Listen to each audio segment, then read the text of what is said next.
Cerclage అంటే ఏంటి? Cerclage అంటే మనకి గర్భసంచి ముఖద్వారం అంటే సర్విక్స్కి వేసే స్టిచ్, ప్రెగ్నెన్సీ టైంలో వేసే స్టిచ్.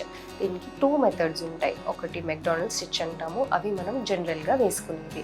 ఇంకా చాలా ఉంటాయి, అవి ఈ మధ్యలో మనం ప్రాక్టీస్ చేయట్లేదు. సో ఇది ఎలా వేస్తాము అంటే, ఒకటి థెరప్యూటిక్ అంటాము, ఇంకొకటి ప్రొఫైలాక్టిక్ అంటాము. ప్రొఫైలాక్టిక్ అంటే ప్రీవియస్గా ప్రీమెచ్యూర్ డెలివరీస్ ఉండడము, లేదంటే హిస్టరీ ఆఫ్ 5th మంత్లో పెయిన్లెస్ డెలివరీస్ అయిపోవడము, అలాంటి ఏమైనా హిస్టరీస్ ఉన్న వాళ్ళకి ప్రొఫైలాక్టిక్గా ముందే మనం స్టిచ్ చేసేసుకుంటాము. నెక్స్ట్ ఏంటంటే థెరప్యూటిక్. ఎవరికైతే సర్విక్స్ లెంత్ అనేది తగ్గుతా పోతుంది, 5th మంత్ వరకు అలా 20 mm కన్నా తగ్గుతుంది అన్నప్పుడు వాళ్ళకి స్టిచ్ అనేది వేస్తాము. ఇంకొకటి ఏంటంటే ఎమర్జెన్సీ స్టిచ్. ఎవరికైతే ఆల్మోస్ట్ ఓపెన్ అయ్యి ఎమర్జెన్సీ స్టేజ్లో హాస్పిటల్కి వచ్చినప్పుడు ఆ ముఖద్వారం ఈవెన్ ఓపెన్ అవుతున్నప్పుడు కూడా కొంతమందికి ట్రై చేస్తాము విత్ గివెన్ రిస్క్స్ అనమాట. ఎమర్జెన్సీ స్టిచ్ చేసినప్పుడు డెలివరీస్ అయిపోవడము, లేదంటే అమ్నియోటిక్ సాక్ బ్రేక్ అయిపోవడం లాంటి రిస్క్స్ ఉంటాయి.